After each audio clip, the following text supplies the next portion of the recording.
Currently, there are more than 1,000 cricket farms operating across the United States, with average revenue from cricket farms reaching hundreds of thousands of dollars each year.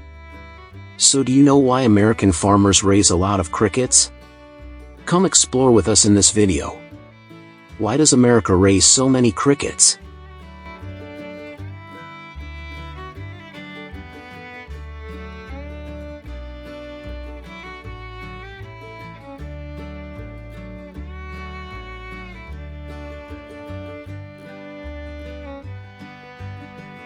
Cricket farming is a growing business in Asia, Africa, and South and Central America.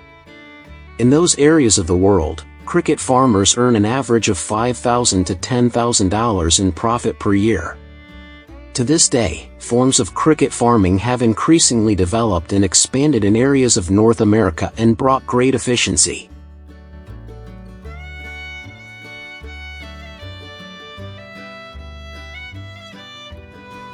Farmers around the world have been raising crickets for more than 7 decades as food for poultry, reptiles, and fish. Currently, the cricket farming industry is shifting towards expanding the food market for humans. They contain more protein relative to their size.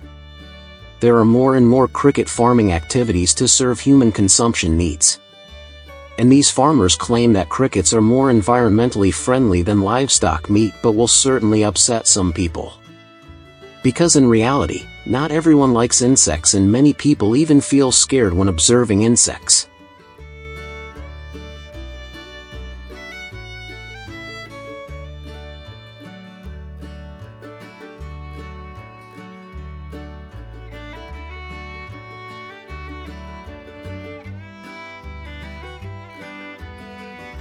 So why do Americans eat crickets? While human life is increasingly developing and basic needs for food are no longer a concern for Americans. But they choose to eat insects while these creatures terrify many people. Cricket farmers believe that when consumers overcome their fear, consuming crickets will bring many benefits. Did you know that crickets contain 2 to 3 times more complete protein than beef of the same weight? Crickets also provide more iron, vitamins, and fiber. Cricket protein is considered a complete protein, which is because it contains all 9 essential amino acids. Meanwhile, these amino acids are essential and can only be provided through the human diet. Therefore, eating crickets can simply provide enough basic nutrients for the human body's needs.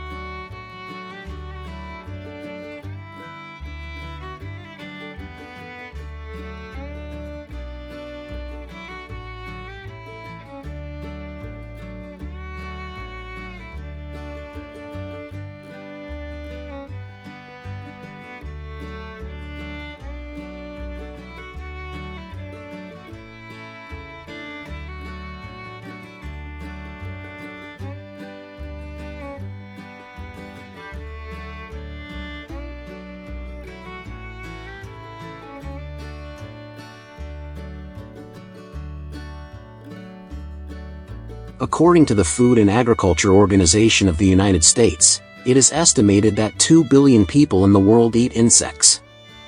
Especially athletes, health enthusiasts, and environmentally conscious people are always looking for environmentally friendly protein sources. Therefore, cricket farms provide tons of crickets each year to serve human consumption needs. So how do cricket farms work? Is it easier than raising other animals such as cattle or poultry?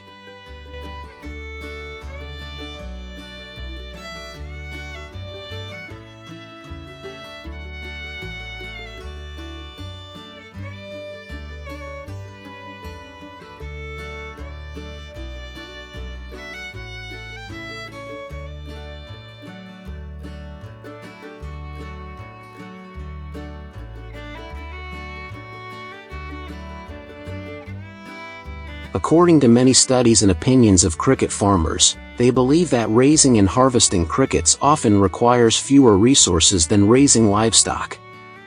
Many insect researchers say that if just 1% of the US population replaced 1% of their meat consumption with crickets, it would save millions of gallons of water for drinking and irrigation, along with thousands of tons of emissions. Greenhouse from machines and animals. Farmers do not need to spend too much money to start a cricket farm. The cage can be designed from wood or iron materials to ensure long-term durability. However, the most important thing in cricket farms is to ensure the temperature and humidity are suitable for their growth and development. The temperature in the cricket cage needs to reach 80 to 90 degrees Fahrenheit. To create a shelter for the crickets, place cardboard or egg trays inside the cage.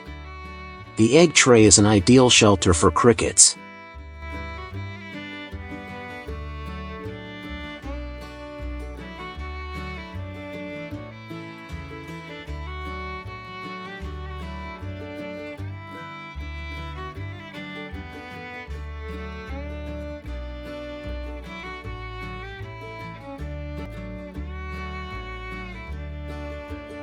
When the crickets are 6 to 8 weeks old, they are ready to harvest.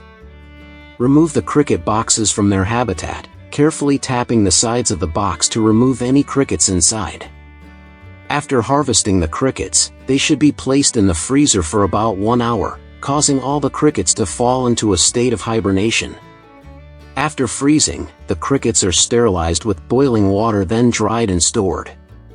Crickets are a very environmentally friendly food source, mainly because they create little waste and use space efficiently. Compared to traditional livestock such as cattle and pigs, crickets require significantly less land and water to raise. They have the ability to convert food into protein more efficiently, reducing the need for huge agricultural resources.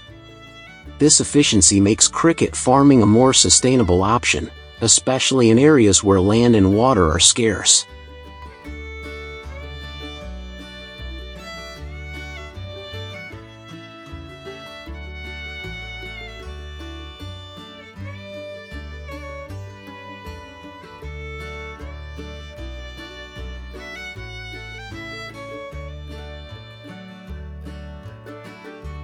Not only crickets, other insects are also considered a sustainable food source for the future. Grasshoppers, termites, wasps, ants, weevil larvae, mealworms, all of these are prized in other countries for their flavor. Ants are small but powerful and are actually one of the highest sources of protein in the world. A species of leafcutter ant from South America is described as having a bacon-like flavor. Insects are not only nutritious but also easy to raise and inexpensive. It can also become a sustainable food source for the future.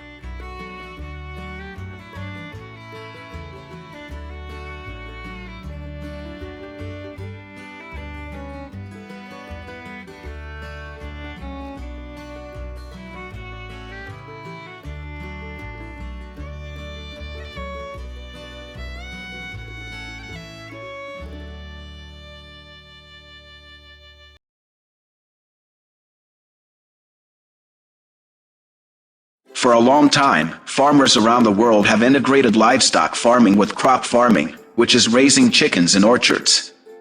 Most notably, Korean farmers have succeeded in raising more than 4,000 chickens in orchards and earned high profits of up to hundreds of thousands of dollars each year. So how do Korean farmers raise chickens? Let's explore with us right now.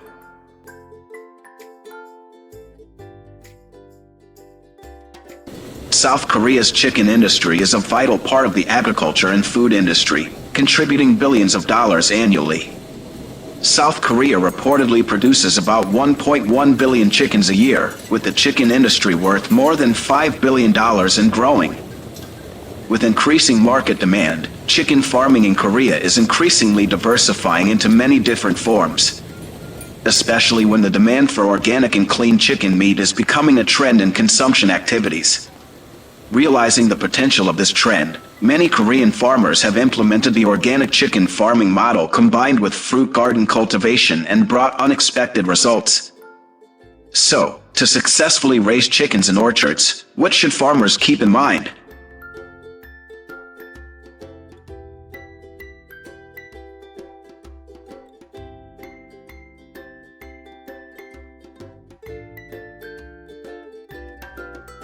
Raising thousands of chickens in an orchard requires careful planning by the farmer to ensure productivity, health, and environmental balance.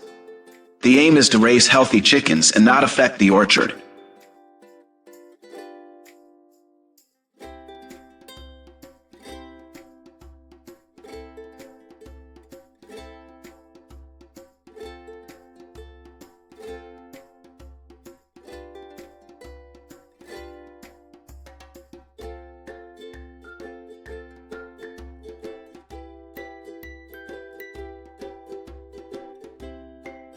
Choosing the right breed of chicken is also important, choosing healthy chickens that can adapt to outdoor conditions. Native Korean chickens are often chosen because they are known for their strong immune systems and delicious meat. Fruit orchards for chickens are usually mature trees of suitable height to provide shade for chickens.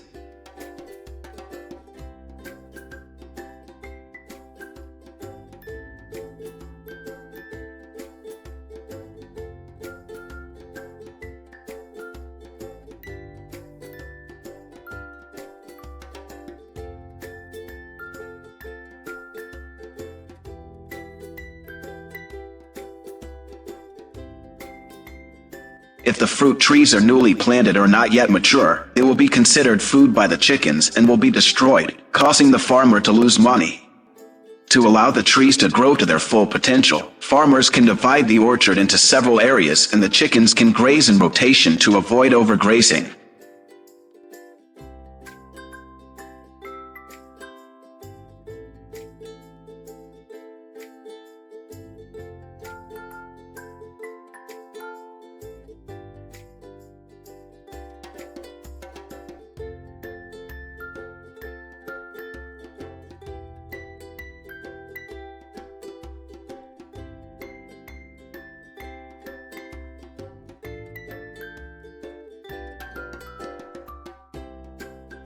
Although gardens can provide shelter for chickens, Korean farmers still design portable chicken coops for shelter and egg laying.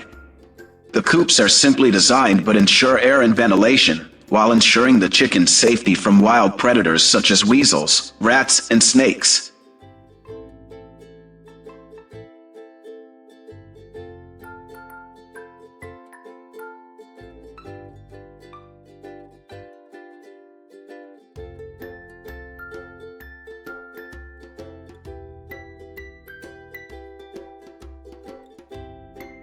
The free-range orchard system allows chickens to forage freely for natural food sources such as insects, fallen fruits, and grass. In addition, Korean farmers supplement their feed with grains and organic feed to ensure a balanced diet. These feeds are grown locally, helping to reduce feed costs and raising chickens. Raising chickens in orchards brings many benefits to farmers and increases income for farms.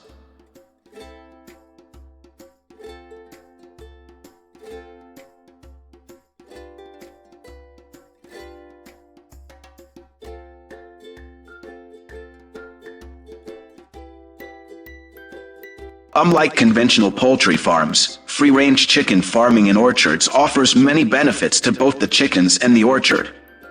The chickens eat insects, reducing the need for pesticides, ensuring the production of high-quality organic fruit. During the grazing process, chicken manure also enriches the soil, improving fruit growth. Not only that, free-range chickens are also healthier and have more space to move around. The purpose is to increase income because farmers can earn money by selling eggs, fruits, and chickens.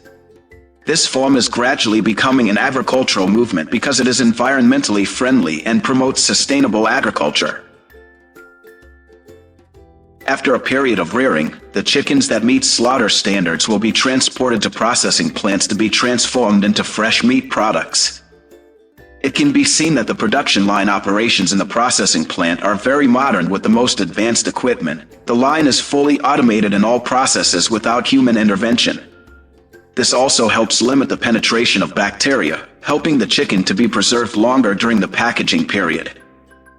Broiler slaughtering equipment is one of the most important equipment in the meat processing industry. Its main function is to slaughter, defeather, cut and process chicken viscera to produce chicken meat products to meet market demand. The first in the processing line is the automated conveyor belt that will continuously transport products during the chicken slaughtering and processing process to make the production line operate efficiently.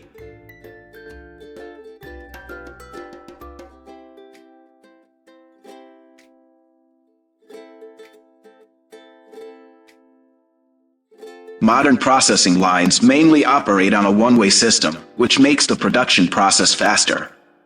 On each conveyor belt, millions of chickens go through the process of slaughtering, processing, and reaching the storage warehouse, so using a one-way system minimizes product backlog. Thanks to modern production lines and the most advanced machinery system, 2 million chickens can be processed every day to serve the consumption needs of the people and for export. You need to know that Korea has a higher chicken consumption rate than many other countries.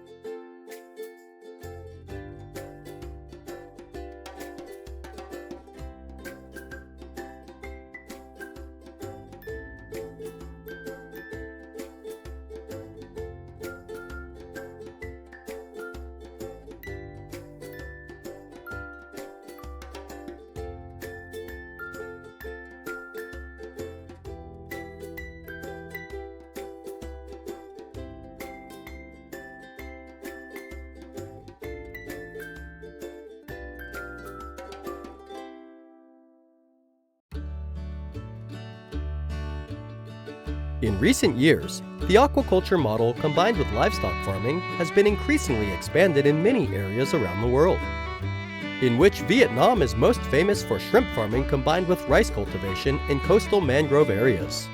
How does this farming model bring profits to farmers? Let's explore with us right now.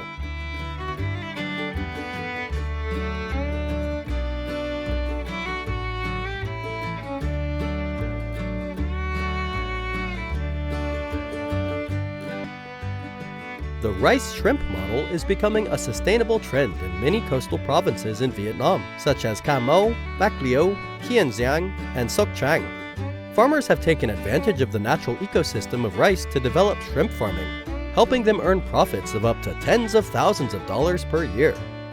Farmers who combine rice and shrimp farming say they can earn from 1 billion to 2 billion VND per year, equivalent to about 40,000 to 80,000 US dollars on an area of 5 to 10 hectares thanks to this model.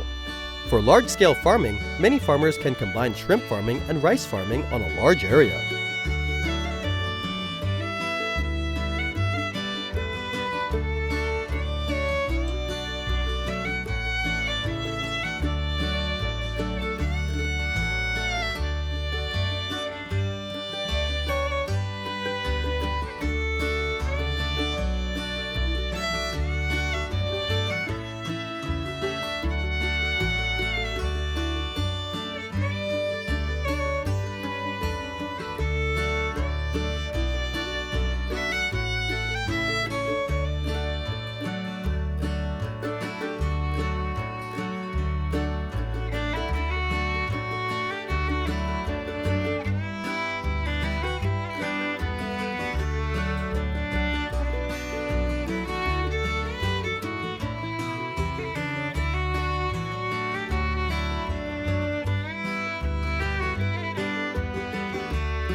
This model combines shrimp farming in the saltwater season and rice farming in the freshwater season according to the natural cycle. In the dry season, salt water from the sea flows into the fields. Farmers will raise tiger shrimp or white-leg shrimp. In the rainy season, when the fresh water rises and the salinity decreases, people will grow rice on the land where shrimp were previously raised. This conversion helps limit disease, reduce the cost of fertilizers and pesticides, and improve the soil regime. After planting rice, farmers need to monitor water quality, adjust salinity appropriately, and not use too many chemicals to maintain a balanced ecosystem.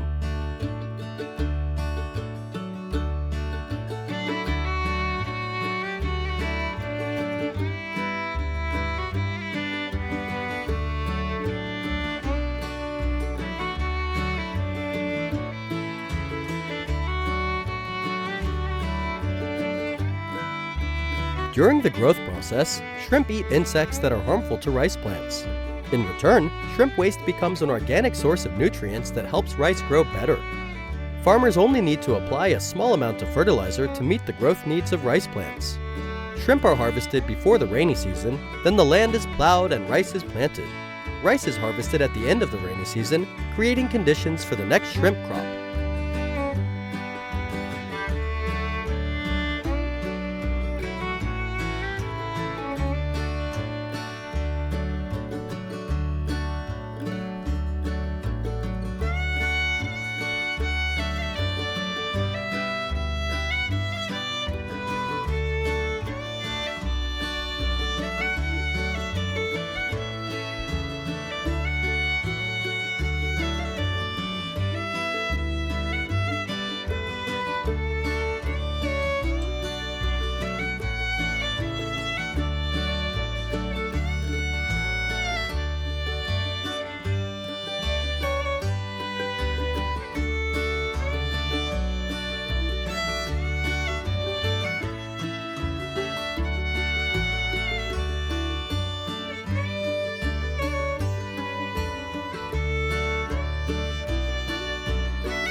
With this perfect combination, farmers can increase their income from a specific cultivated area without much cost.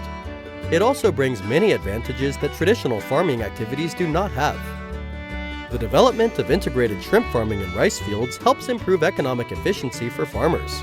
In addition to income from shrimp, farmers also gain profit from rice, helping to diversify their income sources. According to the report, each hectare can bring in an average profit of $4,000 to $7,000 per year, higher than pure rice farming or single shrimp farming. Tiger shrimp and white-leg shrimp raised in rice fields have higher value due to less use of antibiotics and chemicals, meeting export standards.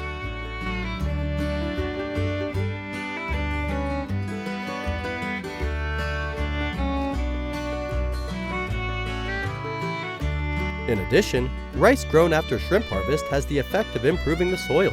The rice will absorb excess nutrients from shrimp waste, thereby growing faster and helping to reduce environmental pollution. This combined model helps prevent land degradation like industrial shrimp farming, helping to limit the phenomenon of long-term salinization of the soil. In addition, this model also helps maintain the natural ecosystem, not causing imbalance in the living environment.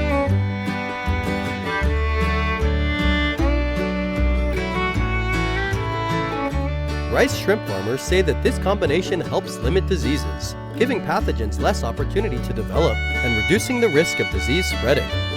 Furthermore, limiting the use of pesticides and chemicals helps reduce the risk of toxic residues in the product, ensuring food safety.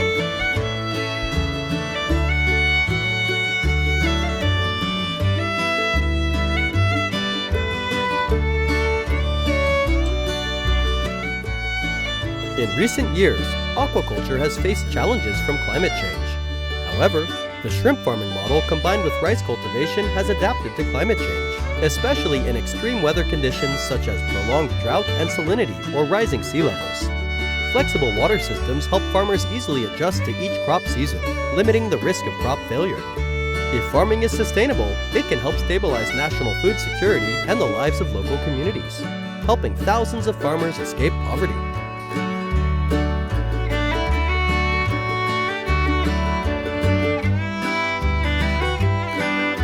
Although there are many advantages, experts say the biggest challenge for farmers is that the survival rate of shrimp is not high, the stocking density is low, so the productivity is lower than industrial shrimp farming, so the market for shrimp and rice is still limited.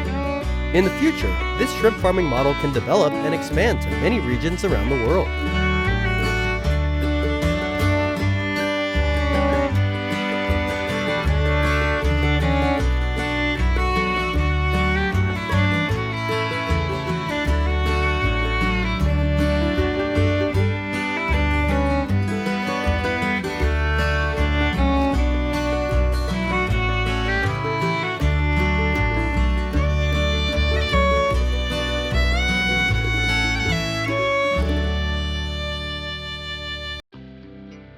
Hello everyone! Today, we will explore together one of the secrets that helps Japanese people live long and healthy. Can you guess? It is green tea. But don't think that green tea is just something to drink to stay awake. It also brings many health benefits. So, why is Japanese green tea so famous? And what makes it the secret to a long and healthy life? Let's find out right away.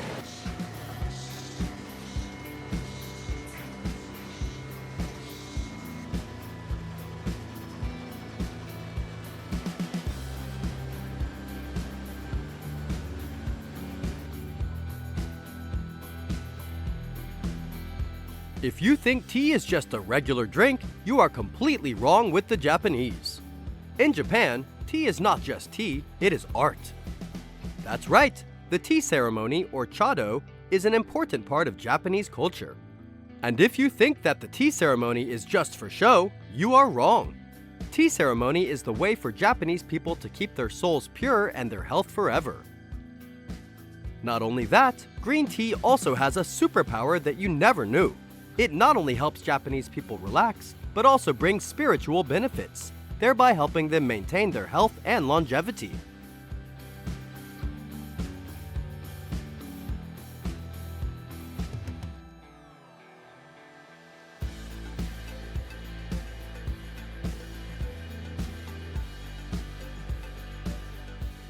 First, you need to know that Japanese green tea has an extremely meticulous growing and processing process.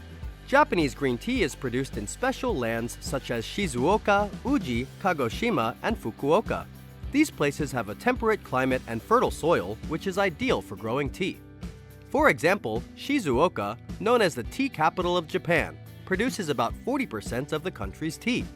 Together with Uji in Kyoto, which has a history of tea cultivation of more than 1,200 years, these two regions are considered the cradle of tea cultivation in Japan. It is difficult to find a place in the world with such a long history of tea production and excellent tea quality. Tea cultivation in Japan has long been modernized and highly productive, with mechanization and the use of genetics earlier than in other producing countries. The main tea variety grown in Japan is Yabukita, a hybrid created by Hikosaburo Sugiyama. The requirements for growing tea are also very strict. The main tea growing areas are in the monsoon climate zone, with hot, humid summers and cold, dry winters. First, the tea plants need to be grown in light, well-drained soil. Tea gardens are often planted on sandy hillsides where the tea plants grow best. The tea plants can be protected from the weather, mainly frost and hail, by placing tarps and small fans over the plantations. This helps move air towards the tea plants on the ground to prevent cold air from accumulating and the plants from freezing, especially in the spring when the buds begin to open. This is one of the characteristic features of the tea landscape in Japan. Picking or harvesting is the most labor-intensive step in tea production. The timing of the harvest greatly determines the quality of the tea. The harvest season lasts from late April to October, with the first harvest, April to May, called shincha, new tea, which is the most sought-after tea. It is also the most expensive harvest. This is followed by 3 more harvests in the summer and fall, from June to October, which are of lower quality and softer prices. Japan is the most technologically advanced tea-growing country, with 90% of the harvesting process mechanized. However, only the best quality teas are picked by hand. This process requires meticulousness and long-term experience of the farmer.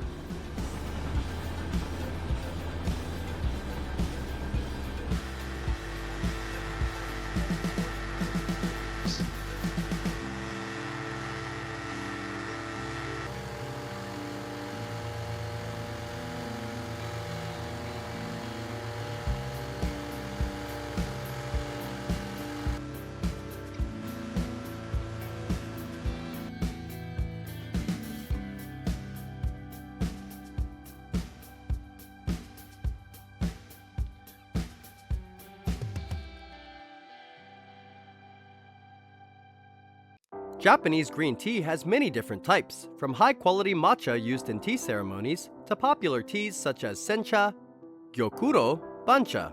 Each type of tea has its own production process, from leaf picking, processing, to packaging. After the tea is harvested, the tea leaves are processed through many meticulous steps to preserve their color and nutrients. This process includes steaming the tea leaves to preserve their fresh flavor, then drying them to a certain moisture level. Teas such as sencha or gyokuro are dried and then graded according to quality. Sencha is the most popular tea, accounting for about 70% of Japan's tea production, and has a light and refreshing flavor. One of the teas that is also loved by many people is matcha. This tea is also processed in the same way as sencha or gyokuro. However, when the tea leaves are dried, they will be ground into a fine powder. This tea is highly valued and exported to many markets such as the US, China, Korea, etc.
To preserve the precious nutrients in tea, tea manufacturers in Japan pay great attention to temperature control during processing.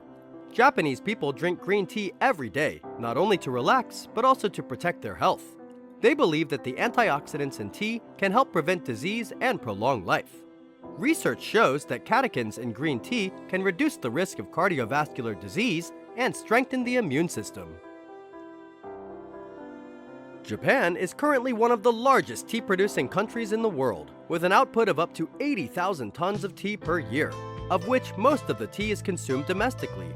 The rest will be exported abroad, mainly to the United States. However, according to reports, Japan still has to import a large amount of tea from neighboring countries such as China, Indonesia, and Vietnam. That shows that the potential of the tea growing industry in Japan is huge.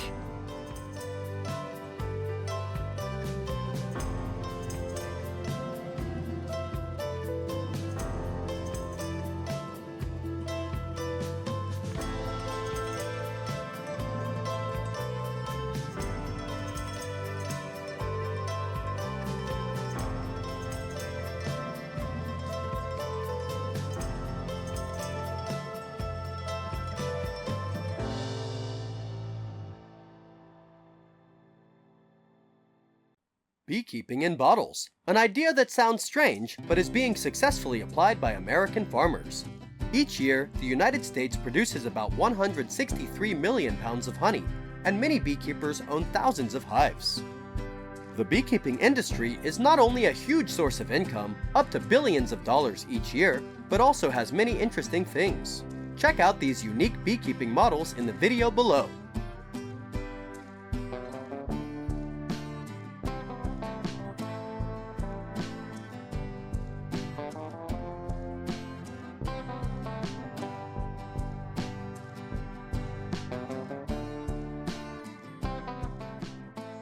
The beekeeping industry in the United States is truly thriving, with an estimated 115,000 to 125,000 beekeepers, with approximately 3.8 million honey-producing bee colonies.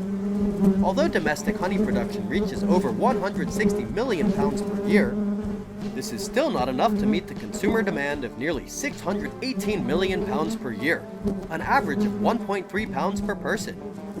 As a result, the United States has to import honey, with imports increasing by about 73% over the years. This has prompted many farmers to look for innovative solutions to increase honey production.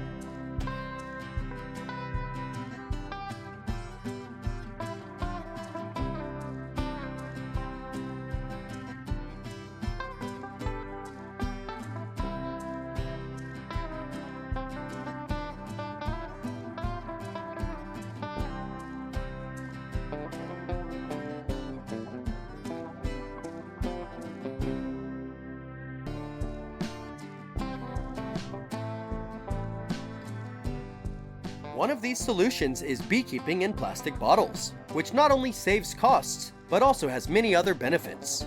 Instead of investing in expensive beehives, they use recycled plastic bottles to create their own beehives. The process is very simple. First, they will prepare large plastic bottles combined with wooden bars to form a beehive. This beekeeping method is suitable for those on a tight budget or just starting out, because the initial investment cost is not too large and can almost take advantage of available items.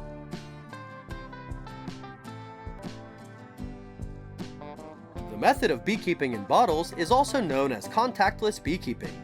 One of the main advantages is that this method allows honey to be harvested without disturbing the bee colony. This is not only beneficial for the health of the bees, but also ensures the safety of the beekeeper. When installing, the hives need to be protected from direct sunlight and need a layer of insulation. The best way is to place them in a shady place, under the canopy of trees, to limit the increase in temperature.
In addition, a revolution in beekeeping has also been responded to by American farmers. That is the flow hive model, an automatic honey collection system. Instead of having to wear protective gear and use smoke to stun the bees, the flow hive is designed with a tube to lead the honey out. The honeycomb is hexagonal in shape, just like real honey. After synthesizing honey, the bees will fill the honeycomb holes with honey. The honey flows from the holes through the pipes and into the honey jars placed outside. This method of beekeeping with flow hive not only ensures safety, but also limits the situation of the bee colony being disturbed during the honey harvesting process.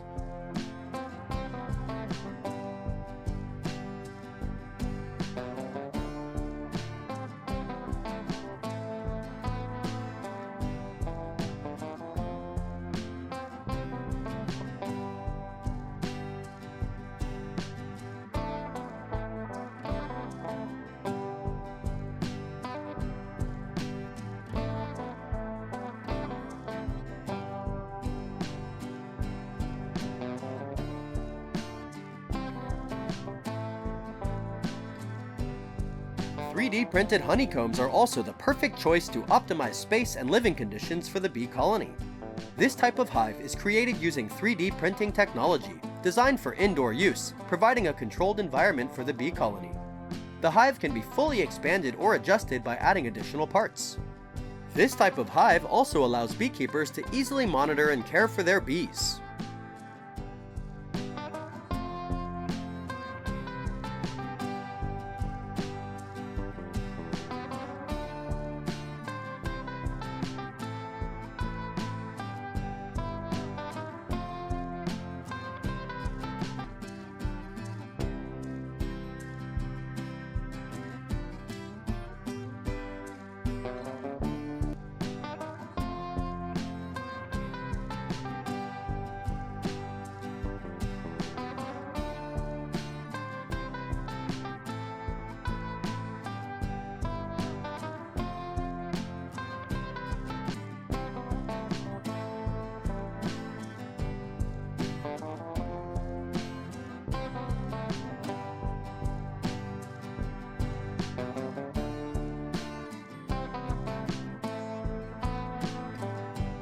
On average, a bee colony can take 4 to 6 months to produce enough honey to harvest, depending on the size of the colony and the different areas where the bees are kept.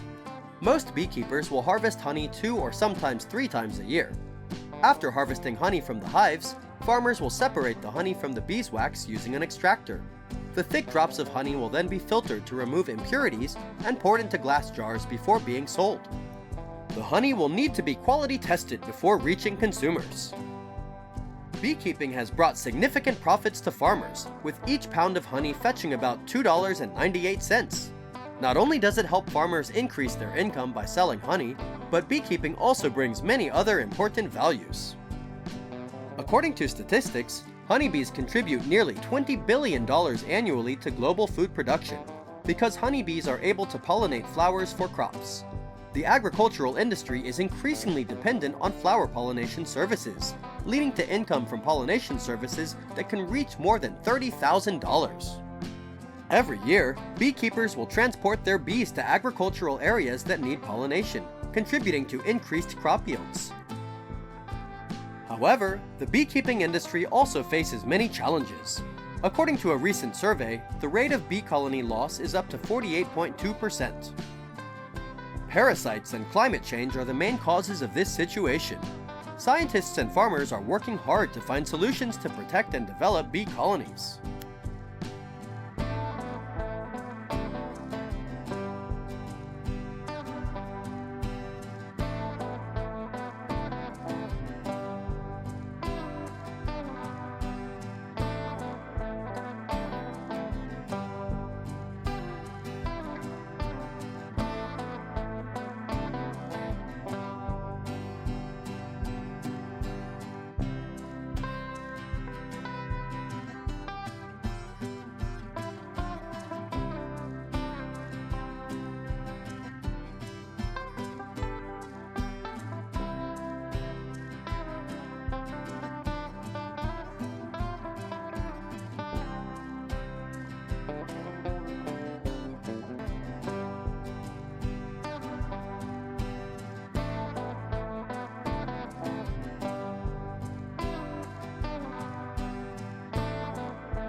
Hello everyone! Surely when mentioning paper, we often only think of books, newspapers, or notebooks in daily life. But few people know that paper is an indispensable part of Chinese culture and history, a country with a tradition of papermaking spanning thousands of years. So, what is special about traditional Chinese paper, and how do craftsmen produce it? Today, let's explore the interesting secrets of these traditional papermaking workshops.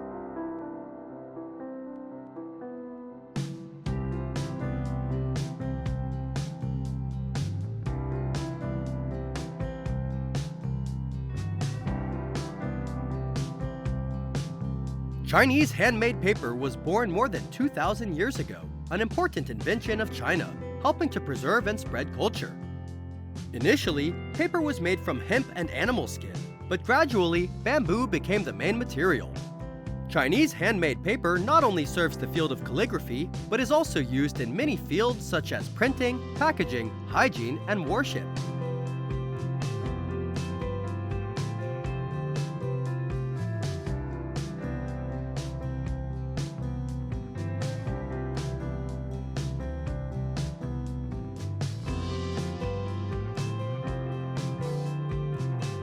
If you think that making paper is simply chopping up pulp and drying it, then you are wrong.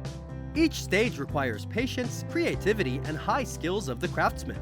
They have to carry out each step meticulously so that each sheet of paper is a work of art. Let's imagine a day as a papermaker.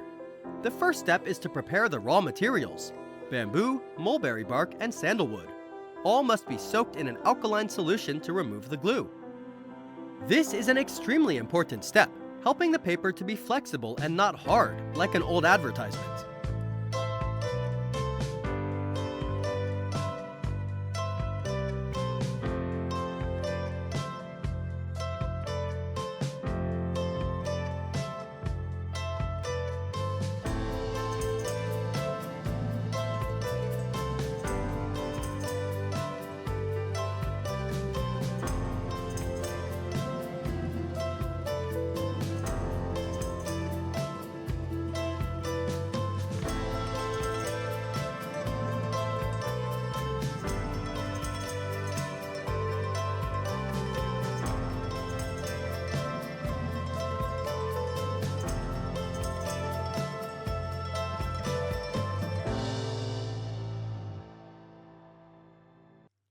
After the raw materials have been soaked for enough time, the worker begins to grind them into powder. Previously, this step was quite hard, having to be pounded by hand continuously, but now there are machines to support, much faster and more convenient. Next, the powder is put into large water tanks, stirred into a viscous liquid. The worker will use wooden molds and bamboo mats to scoop the powder, creating a thin layer of paper like sushi wrapper paper. But this is not an easy step. It must be extremely skillful. The paper must be even, not lumpy. Otherwise, it will create a finished product that everyone wants to throw away. After having a thin layer of paper, it is time to press to remove excess water and make the paper flexible. This is the step that helps the paper survive the drying stage afterwards without tearing like old sheets of paper.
Finally, the paper will be dried in the sun or dried in a drying room. These dried papers are usually very durable and can be used for a century without rotting. And if you want to do it quickly, some places use ovens to steam the paper quickly. You might think that Chinese handmade paper is only for small books, right? Oh no! Factories also produce giant sheets of paper.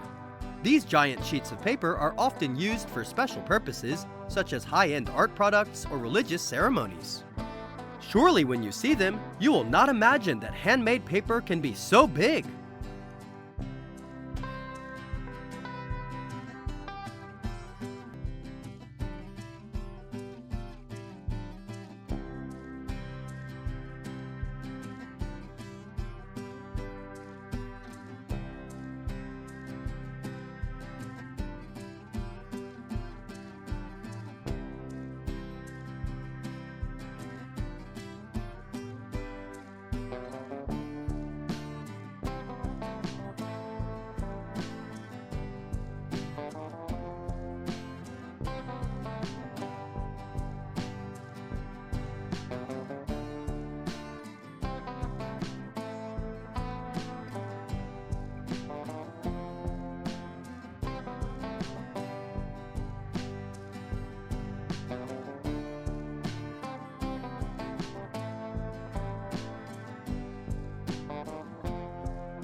Although Chinese handmade paper is still used in many fields, the production of handmade paper is gradually decreasing. What is the reason? The younger generation is increasingly leaving the countryside to find work in the city, putting this craft at risk of extinction. Paper-making areas are often located in remote rural areas with difficult transportation and difficult to find young workers.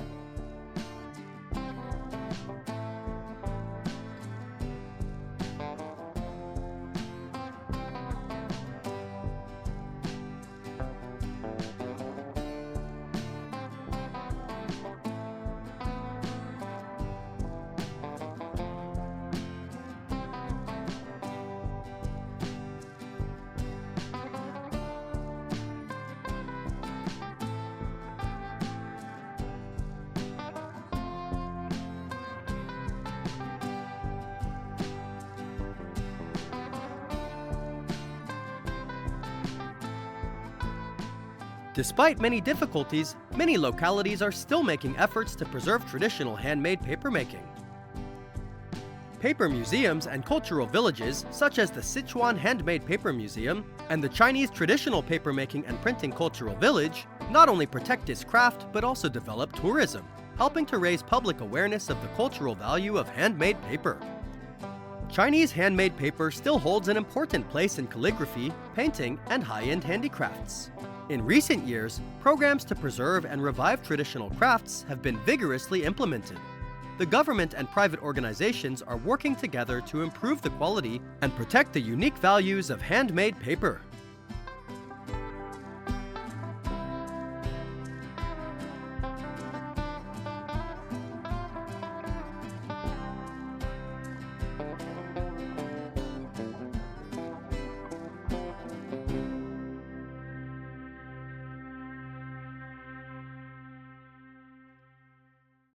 Have you ever wondered how MSG crystals, a familiar spice in everyday meals, are produced? You will surely be surprised to know that the raw material to create this unique spice is cassava root. From vast cassava farms, through modern manufacturing processes, and finally to the MSG packets in your kitchen, it's been a fascinating journey. Join me as I explore the cassava farms of Thailand and journey to MSG factories.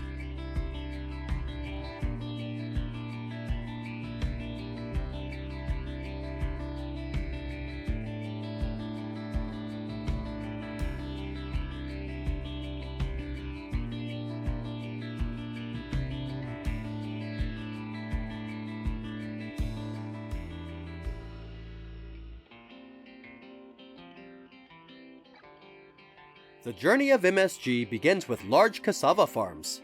Here, Thai farmers will choose quality cassava varieties that are suitable for the soil type to increase productivity. For example, Rayong 9 cassava is suitable for loose sandy soil, Kasetsart 72 cassava is suitable for clay soil, and Hoai Bong 80 cassava is suitable for loose soil. Each year, Thailand produces an average of more than 20 million tons of cassava, becoming the second largest producer in the world, and exporting 70% of its output abroad. Cassava has brought high income to farmers, but the process of growing cassava is not easy.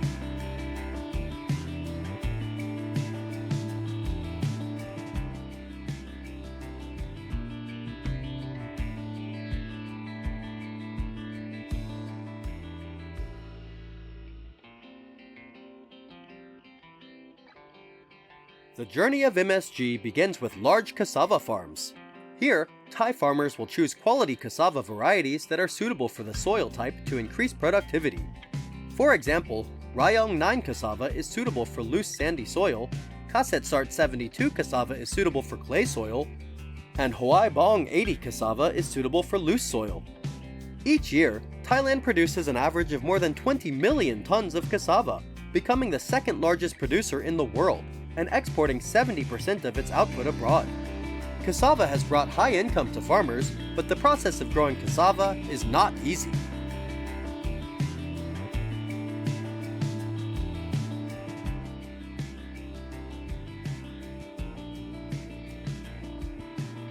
Before planting, farmers must prepare the land and seedlings. Healthy cassava plants, 10 to 12 months old, will be selected as seedlings.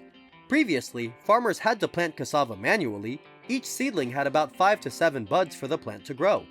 First, people had to spray pesticides and root stimulants on the seedlings. Nowadays, most farms use cassava planting machines to make this process faster and more efficient. Cassava plants will be planted vertically on the bed, keeping a depth of about 10 to 15 centimeters. The distance between plants must be at least 80 to 100 centimeters. A special note is that the planting bed must be narrow and sharp, because about 4 to 5 months after planting, the cassava tubers will develop and risk emerging from the ground. After planting, large cassava fields are often watered with a drip system, both ensuring the right amount of water for the plants and saving time. In the first 1 to 3 months, farmers will water every 2 to 3 days. After that, just water once a week, each time for 2 to 4 hours.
After about 8 to 12 months of planting and care, the ivory white cassava tubers are ready to harvest. Before starting to harvest, farmers will stop watering for 1 month to ensure the soil is dry, helping to increase productivity, and the cassava tubers produce a lot of starch at the right rate. On large farms, the use of cassava harvesting machines is becoming more popular. First, farmers will cut the entire cassava stem about 20 centimeters from the ground. These cassava stems will be kept as seedlings for the next crop. They then use modern cassava harvesting machines, moving along the rows to harvest. After harvesting, fresh cassava roots must be brought to the factory within 2 days to avoid damage and reduce starch content. The secret to getting quality cassava roots is to harvest around December to March of the following year, when cassava has a high starch content. Harvesting is usually not done around April to June because the plants develop young leaves and have little starch.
From the lush green farms, cassava is transported to the factory, where the complex MSG production process begins.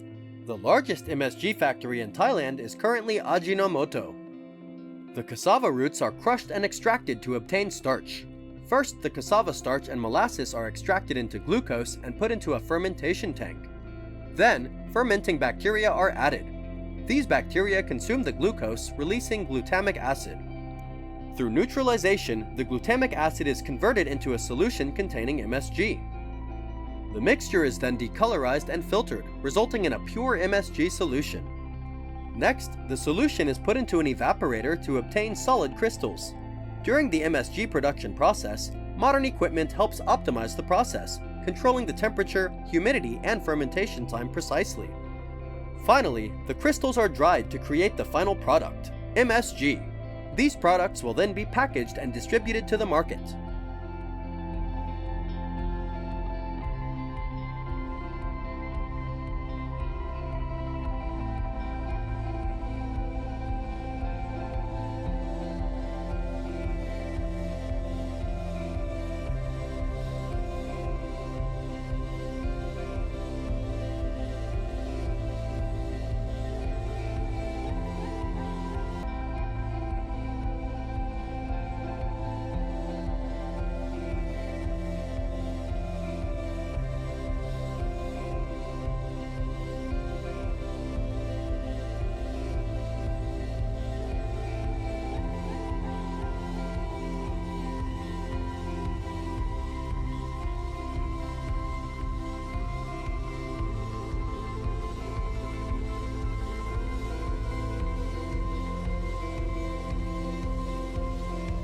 MSG is a flavor-rich seasoning known as the purest form of umami.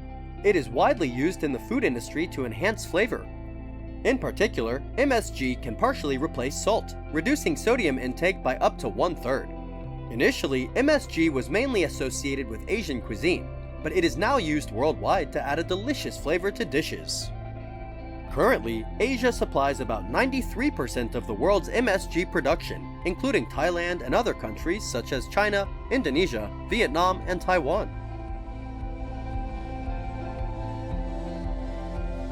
Cassava cultivation to supply MSG processing factories has brought a stable income to millions of Thai farmers, while contributing to the development of the national economy. Millions of tons of MSG are produced annually to meet domestic consumption and export demand. In addition, byproducts from the process of harvesting and processing cassava into MSG also have many benefits. Farmers can use these substances to fertilize crops, creating a beneficial cycle.